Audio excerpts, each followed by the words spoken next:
به شیر حساسیت داری یا میخوای طعم بی‌نظیر شیر گیاهی رو تمام کنی، تو این ویدیو با من همراه باش.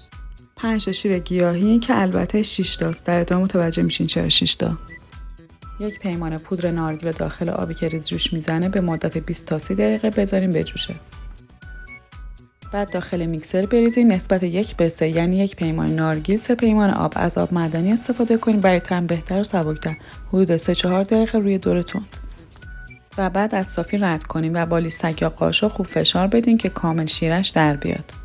این پالپا رو میتونین خشک کنین برای اسموتی یا کیک استفاده کنین. برای شیر سویا اول با آب داغ بزنین 1 شب تا صبح خیس بخوره. آبش رو خالی کنین، بریزین داخل میکسر حدود 5 تا 6 دقیقه روی دور تند. از یه پارچه نازک تمیز رد کنین تا شیر یک دستی داشته باشین. اینا هم که باقی مونده‌های سویا هستن میتونین خشک کنین و استفاده کنید.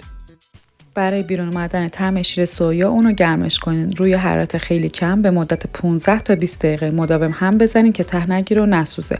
من یه کمی وانیل برای طعمش و نمکم برای موندگاری بیشتر اضافه کردم. خب بریم سراغ شیر برنج. با آب داغ، نه خیلی داغ که برنج بپزه، خیس کنین. یه شب تا صبح چند بارم آبشو عوض کنین تا آرسنیکش تا حد زیادی از بین بره. داخل میکسر بریزین حدود 3-4 دقیقه روی دور تند. من برای همه شیرهای گیاهی از آب معدنی سرد استفاده کردم. پودر دارچین رو اضافه میکنیم برای طعم بهتر. و با استفاده از یه پارچه نازک صافش میکنیم.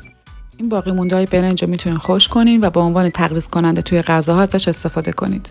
رسیدیم به یکی از شیرهایی که به رشدمون خیلی کمک میکنه. جو پرک رو با آب داغ میذاریم 1 شب تا صبح خیس بخوره. میریزیم داخل میکسر 4-5 دقیقه روی دور تند.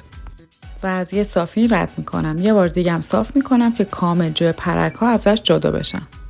2 تا خرمای هسته گرفته پوست گرفته شده هم بهش اضافه میکنم. خب رسیدیم به قسمت جذاب شیرهای گیاهی. اینم دلیلش 6 تا شیری که گفتم. با تخم خربزه 2 مدل شیر درست کردم. تخم خربزه رو که خوب شستین و خشکش کردین روی حرارت کم تفت بدین تا یه مقدار تغییر رنگ بده.